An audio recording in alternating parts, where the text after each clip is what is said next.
idea. Look, there's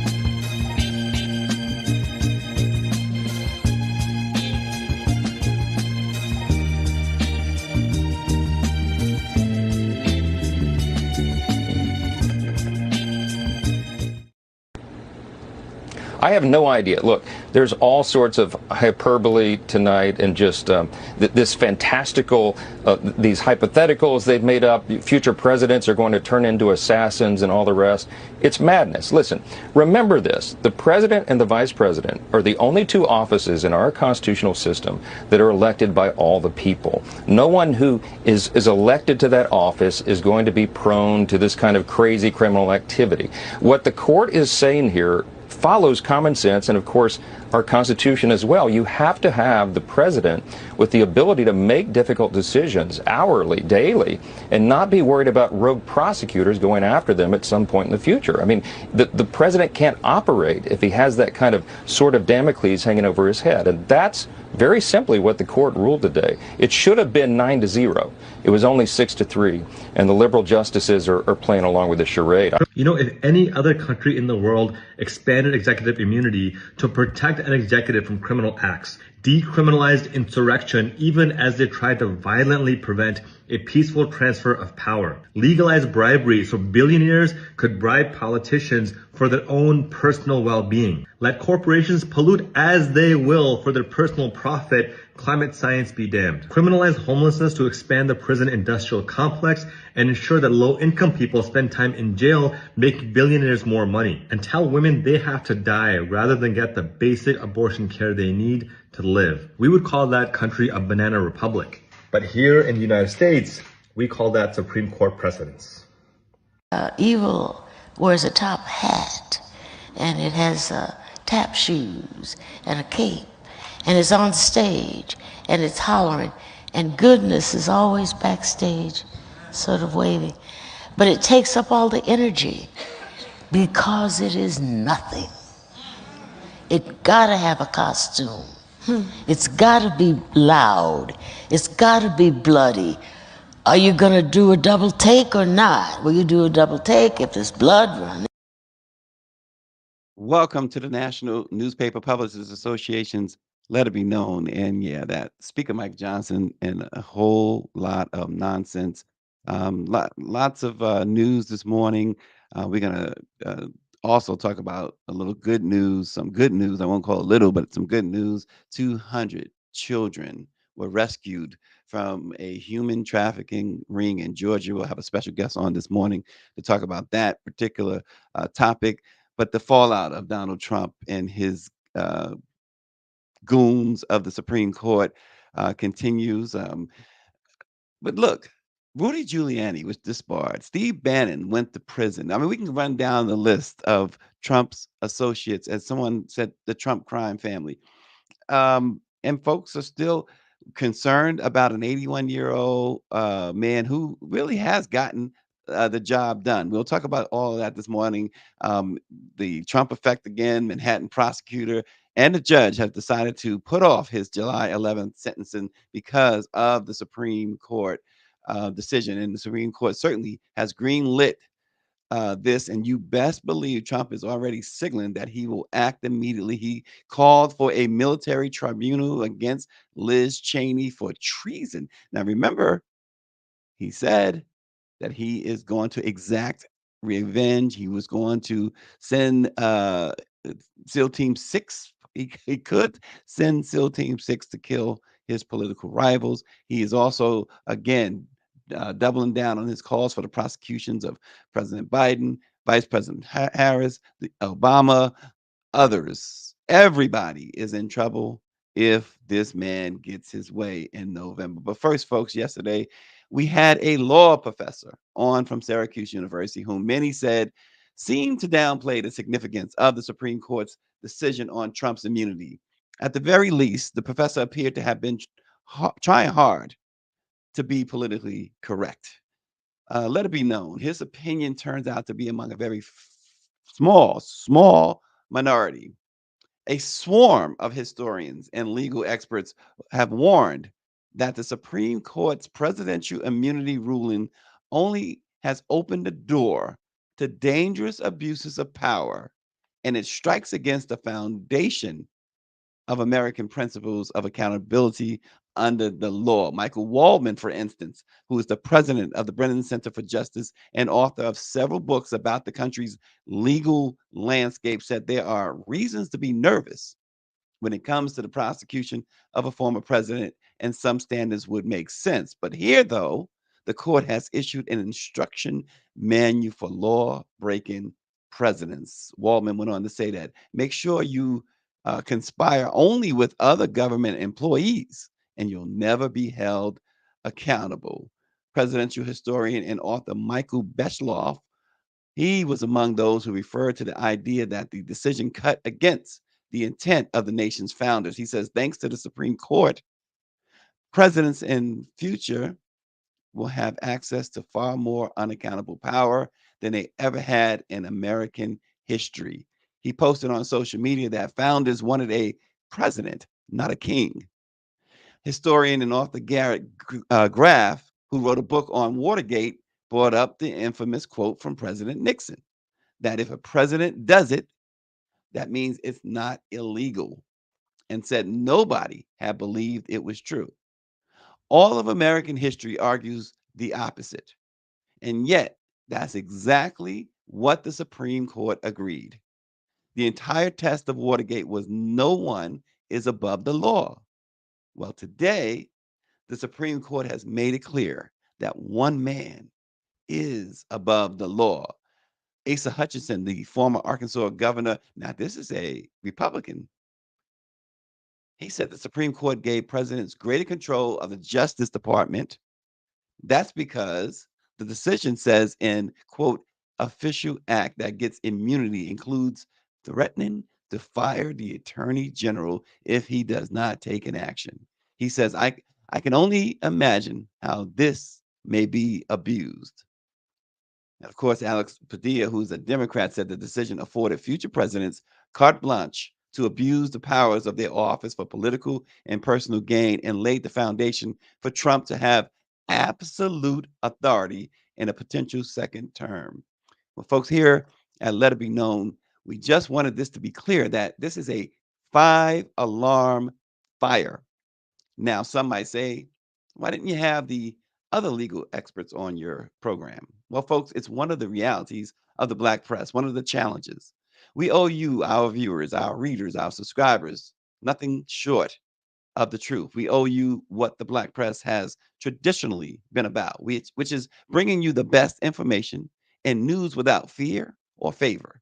With disinformation and misinformation, particularly on Black targeted platforms that are not Black owned, even people who look like us, especially people who look like us, are very elusive when the Black press calls, when Black owned is calling. And that is a shame. Slavery, Reconstruction, Jim Crow, the Civil Rights Movement, they were all times that Black America desperately needed to come together. And back then, for the most part, Black America did come together. Today is perhaps the most critical of times that Black America needs to come together. And right now, other than our disdain for the term Black jobs and the Blacks, we have not done so. Yesterday, I received the latest Government Accounting Office report about what advertising dollars have been spent by federal agencies, like the DOD, Department of Education, Treasury, NASA, etc. And get this, folks, over the past 10 years, the report notes that they've spent $14.9 billion in advertising. 14% of the total federal advertising spending, or $2.1 billion during that period, went to small, disadvantaged businesses and those owned by women and minorities. Additionally, federal agencies spent about $1 billion for COVID-related advertising contracts, and 3.5%, or about $37 million, was awarded to those type of businesses. Sounds good, right? Well, let's look at what the government terms small, disadvantaged businesses and those owned by women and minorities. very small disadvantaged businesses. At least 51% owned and controlled by one or more socially and economically disadvantaged individuals. It says nothing about Black owned media or Black people in general. Then, in the category of minority owned businesses, well, the criteria for that is more than 51% owned and controlled by one or more members of a minority group. Now, a minority group could mean Asians, German Americans, Italian Americans, and women, among others. Again, not necessarily Black, and certainly not Black. And of course, women owned is self describable, right? At least 51% owned and controlled by one or more women, and whose management and daily operations are controlled by one or more women. Again, not Black. The bottom line, I reached out to the GAO office and they agreed that those are the definitions in the comprehensive report and does not say what they spent with Black owned media. Now, Roland Martin, in several conversations, privately and publicly, he has broke it down and found that of the $14.9 billion, perhaps 10 million or less went to Black owned. 10 million or less out of 14.9 billion. 14.9 billion. Let that sit for a moment. Additionally, all of those pledges by corporate America following George Floyd's murder were canceled, along with affirmative action and the outright assault on DE&I. Heck, the fearless fund. Black women can't even give Black women money. And of course, the power of the MAGA white supremacists and their allies. Then there's this. According to the University of Georgia, Black buying power in the US was estimated at $1.4 trillion just 5 years ago. And it is projected to be 1.8 trillion this year. This economic force should translate into substantial support for the Black press of America, Black owned media, Black owned newspapers. Let it be known. Yet, wealthy Black entertainers, athletes, and business owners have largely failed to ensure the Black press's survival. Several high profile Black individuals have the financial clout to significantly support the Black press. For example, Oprah Winfrey's annual salary from her endless media ventures is reportedly $315 million. And that's from when she was still filming her talk show. Forbes right now estimates Oprah's worth at $3 billion. Tyler Perry has a net worth, according to Forbes, of $800 million. And he's made history by opening the first African American owned movie studio. Will Smith, who had a great comeback the other day on the BET Awards, has an estimated net worth of about $350 million. Denzel Washington, $280 million. We have substantial influence in Hollywood. Morgan Freeman, $250 million. Samuel L. Jackson, Eddie Murphy, Jamie Foxx, Ice Cube, each with net worths ranging between 150 to $250 million. They have the means to make a difference. With a net worth of $2.5 billion, Jay-Z is the wealthiest Black music artist. Rihanna is second with $1.7 billion, and Beyonce is third with $440 million. Because of their financial clout and cultural influence, they are the ideal champions for the Black press. Then you turn to sports. NBA legends Michael Jordan, LeBron James, net worths of $3.5 billion and $1.2 billion, respectively, have shown leadership on and off the basketball court. But their investments in the Black press could ensure its continued advocacy for justice and equality. This upcoming NBA season, there are a staggering amount of Jason Tatum, for instance, of the Boston Celtics, just signed a contract that will pay him $60 million a season. Bradley Beal will make 50.2 million. Carl Anthony Towns will make 50 million. Kawhi Leonard will make 49.5 million. Jimmy Butler, 48.8 million. Dame Lillard, 49 million. Jalen Brunson and Mikal Bridges combined for 48.2 million. These figures, I highlight them. It shows the immense financial capacity within the Black community to support its critical institutions like the Black Press of America. That combined net worth that we just mentioned, $19 billion. Folks, America is on the brink, and Black America is going to feel so much of that pain. If Black America doesn't finally get off its collective or get off its collective and too often selfish behinds, that spending power, that wealth, that celebrity, as Taraji P. Henson so eloquently stated at the BET Awards, will quickly turn into full-on surviving legalized lynchings, rapes, tortures, and the like. This all is not, as Taraji said, to scare you. It's real. It's Project 2025. It's the complete dictatorship of MAGA. Special guest this morning is Derica Wilson from the Black and Missing Foundation, with some really, really great news that we're going to talk about. Good morning, Derica. It's good to see you again. Good morning. Thank you for having me. Absolutely, Derica. Some great news. Every time I think of these operations, these sting operations that rescue, particularly children, but anyone from sex trafficking, I think about the Black and Missing Foundation. Police, for instance, arrested 14 people in this multi-agency investigation that was targeting sex traffickers and sex buyers in Northwest Georgia. More than 200 children were rescued. Derica, your work, your sister's work, your sister-in-law, Natalie, you two have been the catalyst behind all of this. So I start by saying thank you, number one.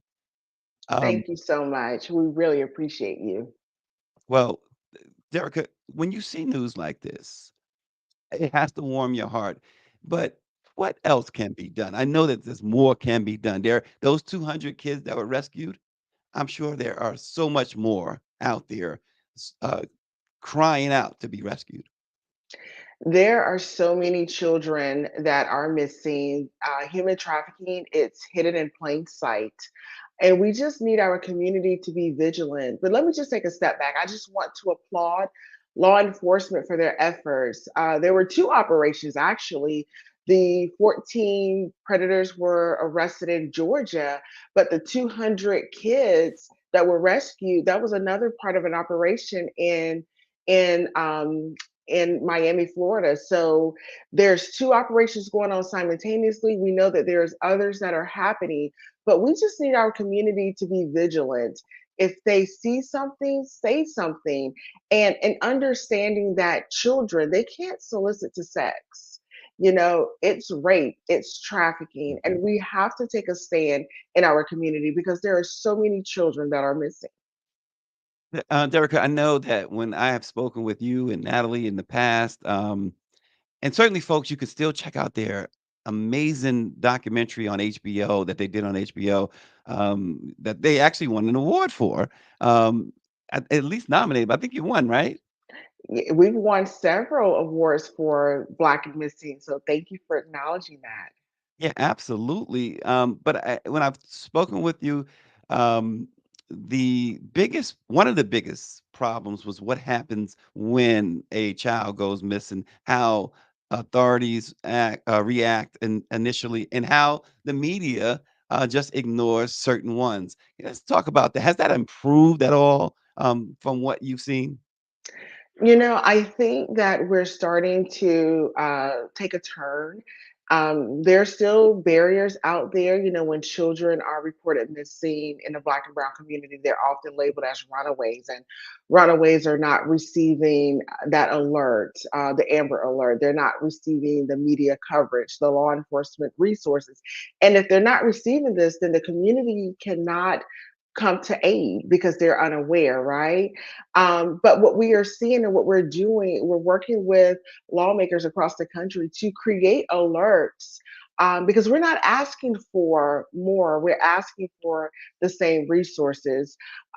It should not be based on race, gender, or zip code. Anyone that's missing deserves the law enforcement resources as well as the media attention. So we're starting to take a turn in the right direction, but we also see that we have to do better in our community as well. And social media has been very critical in our efforts. Yeah, absolutely, and I love the, shirt, hashtag help us find us. That is, how does one get that shirt? Is that, a Black and Missing product? It most certainly is a Black and Missing product. And if someone visits our website at bamfi.org, we have a link to our shop in the toolbar. And those donations go back to the families that we're serving. We encourage people to stand in solidarity with us, to purchase the shirt, to help these families of the missing. They need us. And certainly, we need the Black and Missing Foundation started, around 2008, if I'm not mistaken, and, you guys have more than answered the call, to really help. Give us, let's walk through this again to Derica. I think it's very important.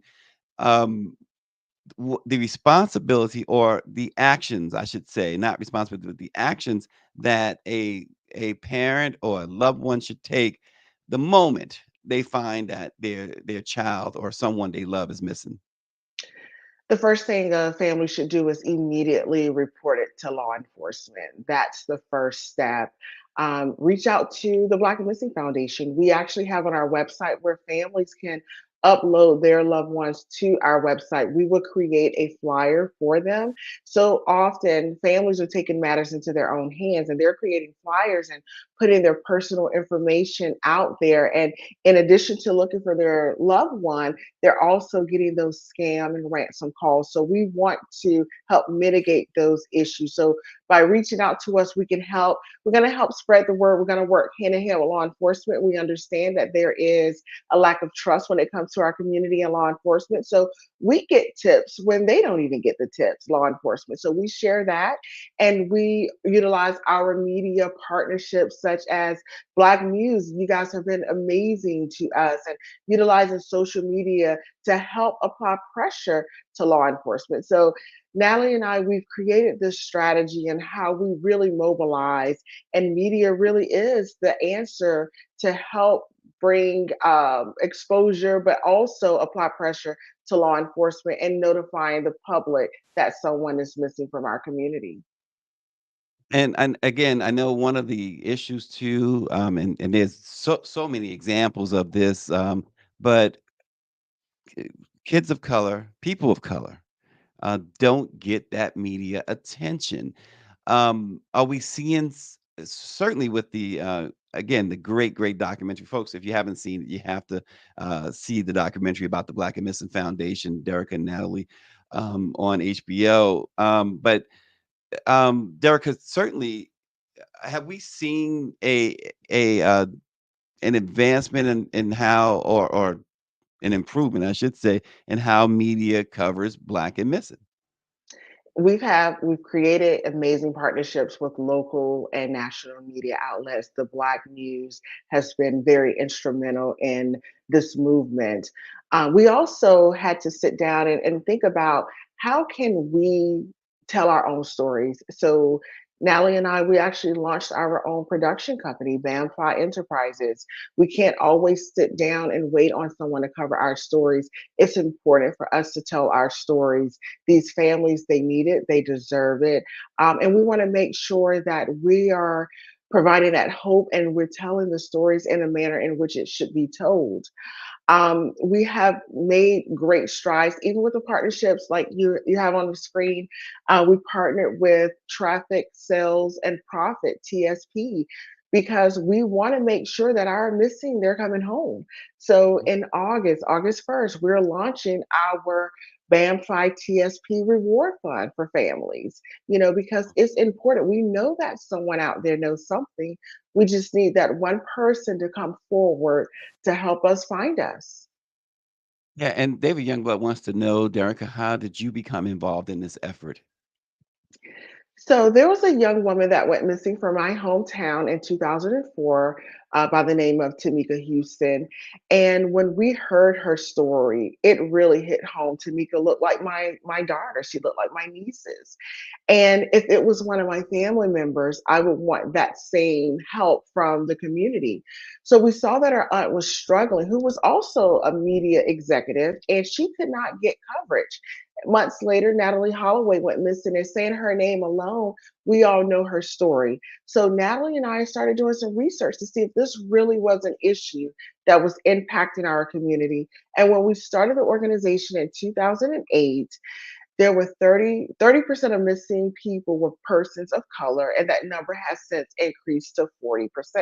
So why not us? My background is law enforcement. Natalie's background is media public relations. And those are the two critical professions needed in finding us. And since our inception, we have helped bring resolution to close to 500 families across this country. That is amazing. Folks might think of that and think about all of the missing and say 500. You got to really put that in perspective. That is really a great job on the part of the Black and Missing Foundation. And it's great to hear that you guys are growing. You stuck it out. I know it wasn't easy, particularly in the first several years. It was Mhm. just you and Natalie, and not much else help. Are are you feeling now that the Black and Missing is getting that community support now and getting more support to really help? Because listen, helping the Black and Missing Foundation is helping to find missing kids and missing people, particularly those of color. This is so much bigger than us. We answered the call, and this is what we have to do. At some point, we hope that Black and Missing Foundation dies a natural death, but until that time, we're gonna keep pounding the pavement. I think what people also don't realize is that this is very taxing. I mean, we're trying to scale up. We're not getting those federal dollars. We are grassroots, and we want to continue to expand, but we need funding so we can continue to expand and help so many families, because there's this thing where the person that goes missing is not the same person who returns home. Families are reaching out to us daily asking for resources. They're asking for financial support in the reunification, especially when, for example, we had a child that was missing in Baltimore and she was trafficked. We found her in Florida. We had to provide resources to her mom so she can connect with her and reunite. Sadly, there's the burial expenses when we have families that go missing, and sadly, it's not the outcome we all expect. And again, Mhm. just having the right people, we have to have the team in place so we can continue this very important and critical work for our community. Yeah, and these sex trafficking, human trafficking rings, have you found them? Have law enforcement found them to be connected in some way? Oh, absolutely. In fact, there was research recently conducted by the Urban Institute, and they interviewed traffickers, and traffickers admitted to targeting Black women and Black children for two reasons. Number one, they said that they knew that law enforcement would not look for us.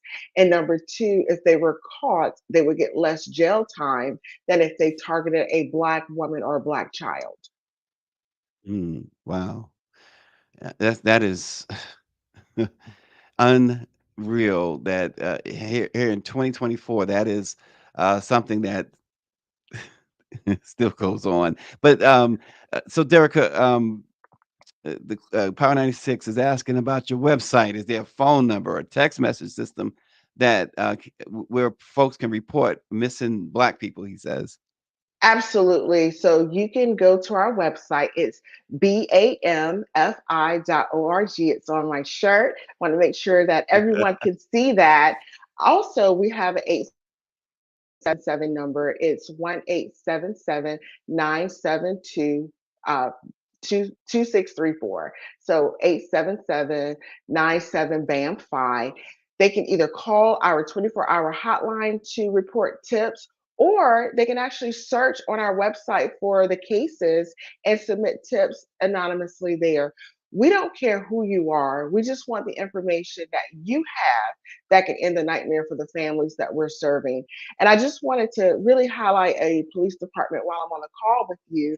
The Oakland Police Department, they have changed how they handle missing person cases in California, and they actually upload their missing cases to our website. And as of yesterday, we have found 6 individuals in Oakland, California, because people are coming with tips, and the tips are coming to our organization, and we're able to share it with law enforcement. And so it really shows how it takes all of us. It's Yes. law enforcement, it's the media, and it's our community. Law enforcement take the cases seriously. Media put this information out there, and our community, they see something, they say something, and we're able to bring resolution to these families. Yeah, see something, say something. Mike V is asking, can you speak on the new Ebony alerting system that's in place? Yes. So back in January 2024, the Ebony Alert became law in California. And what's so unique about the Ebony Alert, how it differs from the Amber Alert, it is inclusive of the age range of 12 to 25.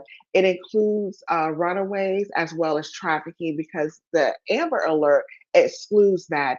And what we're seeing is that there's a high population of children and young women who are falling through the cracks they because of their classification for one reason, but then also um, because there's no notification in place for those that are above 18 to 65. So when you're thinking about these young folks, especially in their early 20s, just graduating high school, going off to college, having that sense of freedom, they're very vulnerable. They're living their lives, but there's so many sinister people that are out there. So the Ebony Alert, again, it's similar to the Amber Alert, but it really is inclusive for children that are fallen victim and that are really preyed upon between the age of 12 and 25. Yeah, and before we let you go, Derica, again, I think this is so important. I remember talking with Natalie about this. You and I may have spoke about this as well. When you report someone missing and law enforcement arrives at your home, what do you recommend for the families? How do they have that meeting with law enforcement? First of all, families need to have everything at their fingertip: photos, height, weight, last known location. If they have, multiple pictures, who are their friends, associates? Have there been any issues? Is there any medical concerns? Those are just some of the key items that families need to have of the essence. And we deal with this often as well, where families are asking for our assistance, and sometimes we don't have a clear photo, or we may not even have a photo. So, again, time is of the essence. We want to get this information out there instantly. So, making sure, and in this day and time, technology has evolved. So, just making sure that you have all of this at your fingertips. And real quick, that 48 hours, they say 48 hours. Yeah, you have to be missing, I believe, for 48 hours. But then they say 48 hours are the first 48 is the most critical. How do you navigate that? So what's interesting is that there's so many shows out there, and those fiction shows, and people are under the impression that the waiting period is 48 hours. It is so important for all the viewers and listeners out there to understand what the laws are in their state. Some police jurisdiction can take the police report immediately, and then some make families wait 24 hours. The issue is there is no holistic approach across the country in how missing person cases are handled. And so we really need to call upon our elected officials at the federal level to establish a process that agencies across the country are on the same page. I shouldn't have to wait 24 hours in this state, but in the state next to me or the neighbor jurisdiction, I can report immediately. Again, time is of the essence, and we have to take the discretion from law enforcement. We have to have things written in black and white. We have to have policies and procedures and how to handle these cases, because a missing person is a homicide waiting to happen. Wow. Uh, and the Power 96 says you should be at the Essence Festival, the National Urban League Convention in New Orleans this month. He says it's really important that we have missing Black children and women around here all the time. They have missing Black children and women in New Orleans all the time. So he's suggesting that the Black and Missing Foundation is represented at these events. Are you guys usually at these or invited to these type of events to highlight the plight of Black and missing? Well, I will say that New Orleans is a hot spot, and I love manifestation, right? So we haven't been invited, but that is something that Natalie and I have worked so hard on trying to be in those spaces. We are serving our community, and it's Big time. important. Awareness is key. So, for everyone out there listening, Essence, the Congressional Black Caucus, we're ready to come out. This is an issue, and we have to address it. So we have to let you know what the issues are, but then together we have to come up with the solutions as well. Dr. Wilson, thank you so much for joining the Black Presses Let It Be Known. Thank you, more importantly, for all you do. The today's program, Greer has titled it "No One Is Coming to Save Us." Well, help us find us. We have to save ourselves, and that's been the theme, and that's what the Black and Missing Foundation was all about. We thank you so much, and give our best to Natalie. Mr. Brown, thank you so much for having us. And if I could just say one last thing before Yes, we absolutely. disconnect, we were actually invited to the Traffic Sales and Profit Conference this past weekend, and their theme the entire weekend is "They're Not Like Us." And so, with that closing message that you just said, we are the ones, right? No one is like us. And so, we have to do what we need to do for our community. And Thank you so much. I would definitely let Natalie know. Thank you so much. Derica Thank Wilson, the you. Black and Missing Foundation. Continue to follow them, folks. And hey, they got the greatest of information for such a horrifying situation. Again, thanks to them and all that they've been doing. Rudy Giuliani has been disbarred in New York. His association with the twice impeached and 34 times convicted former president has led to him losing his law license. And what's interesting about that too is that Rudy has been claiming poverty of late, that he can't make any money, that he doesn't have any money. Making money practicing law is now out of the question for the one of the biggest Trump apologists is that there is. So Rudy has been disbarred. At the same time, Steve Bannon has been sent to jail for the next 4 months.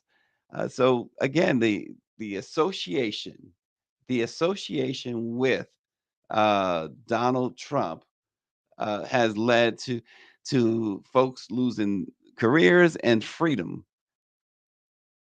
Let that sit.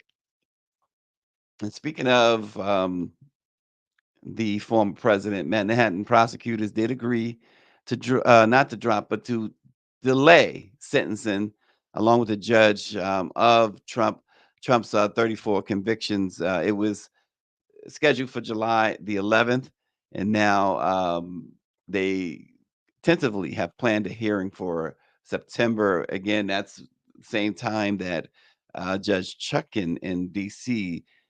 maybe holding hearings in that matter based on what the Supreme Court has just ruled. So, in other words, no accountability whatsoever. Everyone else around him, though, and it was interesting too. You remember COVID? He did nothing, and Herman Cain, black man, big black man, a big supporter, black man, and a big supporter of the former president, got COVID at a super spreader event that was led by Trump and died. And that was in 2020. And folks, if you've heard Trump mention Herman Cain's name between then and now, you're the only one that's heard it. He has not. He didn't, from what was reported, and it has not been refuted. He didn't attend the funeral, the wake, and didn't offer any condolences, at least not publicly. And so this is what you get when you are loyal to this individual. And he again escalated his vows to prosecute his political opponents just before and after the Supreme Court, his Supreme Court, his justices handed him the victory he knew that that we all figured they would, I should say. But he has made sure to go after his political rivals, including, of course, the man who spearheaded all of these prosecutions, the man who was bold enough and brave enough and courageous enough to host and help put together that January 6th commission out of Congress. Representative Benny Thomas, let's take a look at this clip.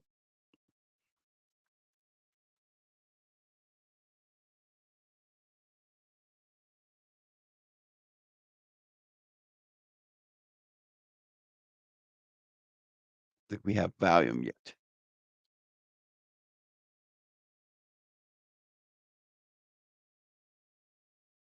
So we're having problems with volume on that right now. Mike V says, "Remember Diamond and Silk?" Yeah. Whom at the funeral claimed he didn't know who he had never met her or something of that sort.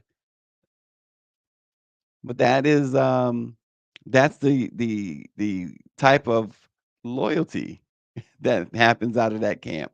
But nonetheless, he has circulated posts Trump has on his social media website invoking televised military tribunals and calling for the jailing of President Biden, Vice President Kamala Harris, even his old buddy, Senator Mitch McConnell,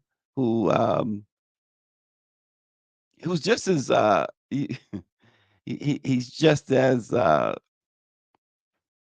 trying to find the word, folks, but he's just as bad as Trump. Let's put it that way.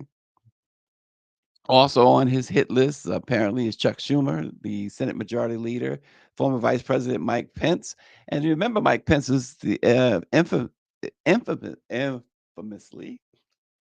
it's been rough. I'm trying to drink some water. But he was at the Capitol, and Trump's supporters wanted to hang him. They had the noose ready. And yes, indeed, had they found him, that is exactly what they were going to do. Move on to former President Trump, if I can, because Trump's been amplifying these social media posts, calling for a televised military tribunal for former Republican Congresswoman Liz Cheney, the vice chair, along with your chairmanship of the January 6th committee. And Trump also reposted a picture of you, which includes photos of 14 other former and current elected officials. It says they should be going to jail on Monday, not Steve Bannon. Obviously, you should not be going to jail. You did not commit any crimes. And there should not be a military tribunal for Liz Cheney. She is not guilty of treason. All of this is wild and crazy. Are you worried, I guess, is my question. Are you worried? Well, look, Donald Trump is a convicted felon. he'll do anything to try to get the monkey off his back. And that's what he's doing. He's just being Donald Trump. I can't imagine a family person sitting watching TV and Donald Trump's on it, and that person says, look, one day you can be just like him, son or daughter. President, he's not the ideal person that you'd want your son or daughter to be. Let's face it. He doesn't tell the truth. He has lied more than anybody.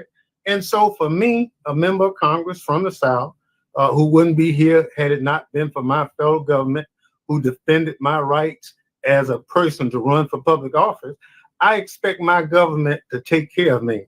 I don't want my government to become an oppressor. We can't have a president who thinks they are king.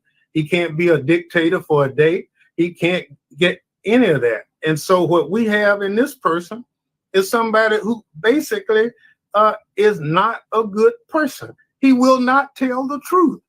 In this country, as well as being a leader, you have to be a man or woman of your word. Donald Trump is not a man of his word. On that, I want to move on to former President Trump, if I can.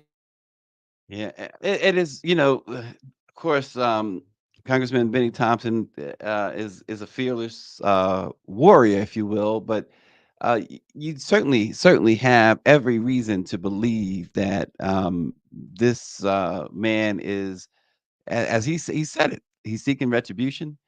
You certainly have to believe that Benny Thompson is directly in his line of fire, and as is Biden and others. So this election. So again, we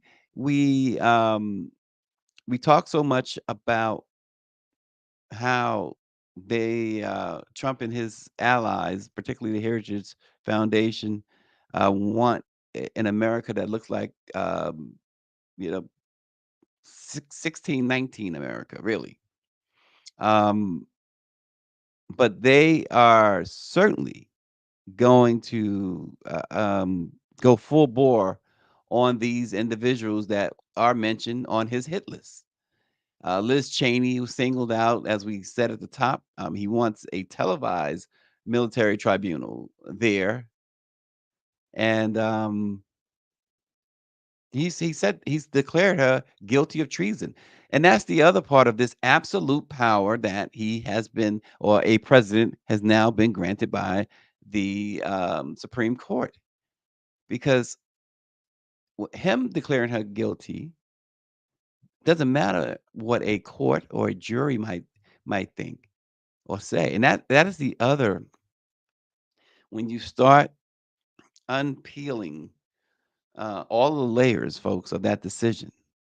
There was a couple of people who had an initial reaction, and some I didn't follow up on because the initial reaction told me that they were not informed, didn't want to be informed, maybe, or just not paying attention at the moment, or not paying attention all along.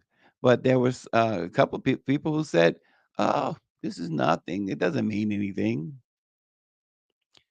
And these people were not lawyers or legal scholars or the like. I guess it was spoken out of hope, spoken out of just without, spoken out of a lack of knowledge. But now that the layers are being peeled back, we see that something like this. So go to court. Jury says not guilty, but this man now has the power to reverse that himself. And they got double jeopardy. Remember what we keep saying. Stop saying they can't do this. They are doing it. And it's going to be infinitely worse if on January 20th,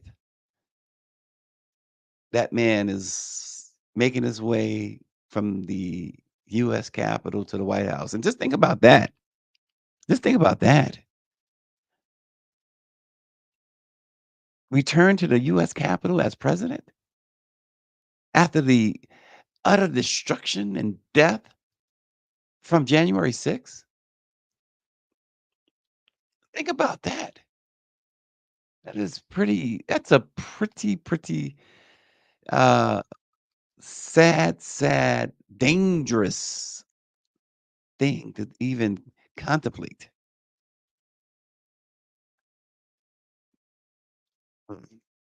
Um,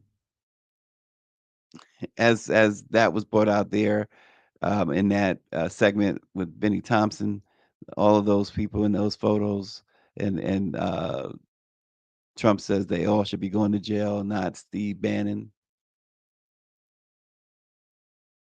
So, someone want to articulate what crime did Benny Thompson commit? What crime did Joe Biden or Kamala Harris or Mike Pence or Chuck Schumer commit? Or Nancy Pelosi, Barack Obama? What crimes did they commit? Well, that's part of the point of a dictator, right? And go back and watch if you have the stomach for it.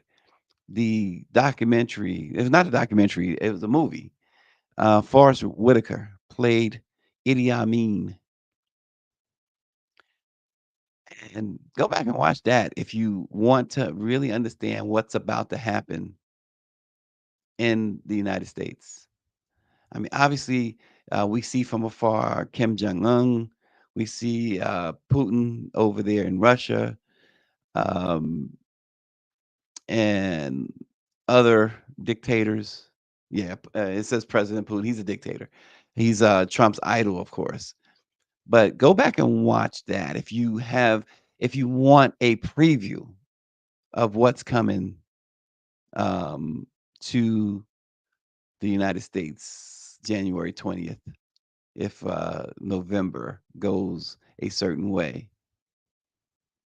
It is incredible. And there was a report the New Yorker put out yesterday about Trump and Epstein, the late Epstein, right? And in it talked about, it showed some court filings and highlighted this woman who had said Trump sexually assaulted her, brutally sexually assaulted her, forced her to engage with a 12-year-old, I believe it was, in sexual activity. Um,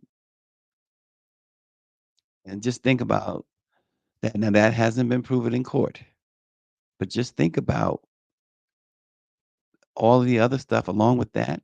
And this person is going to get tens of millions of votes from folks supporting that. Project 2025 is alive and well and thriving. We're going to bring you more about Project 2025. We're going to stay on top of all of this. But again, as I said in the outset, as we close, um, we certainly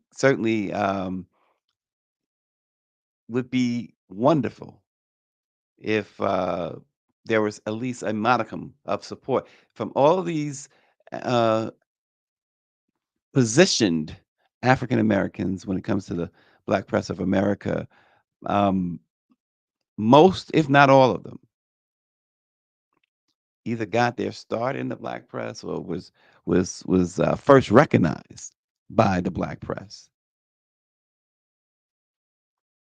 And it's time now that everybody, all hands on deck. It's time now that we get that support. And we say this, I say this, not to shame them, but to remind them. There are many causes that they get behind, that they put their monies behind. And 197-year-old Black press should be one of them. We say it a lot, but the Black press was founded before slavery ended. And the Black press is still here. That should mean something because it meant a lot when they were growing up in their communities. All of them, I dare say, had a Black-owned newspaper on their coffee table. Certainly Ebony and Jet, if nothing else. So, folks, those who those who are paying attention, those who are listening, hey, put some pressure on them too. And one way to put pressure on them is to subscribe to our YouTube page and share it with as many people as you can. And that is your way of supporting the Black press. Go to LIBK-News on YouTube and just hit the subscribe button. We're not going to charge you. But what we will charge you with is coming back tomorrow for more news and information. We will see you then. Thanks for watching.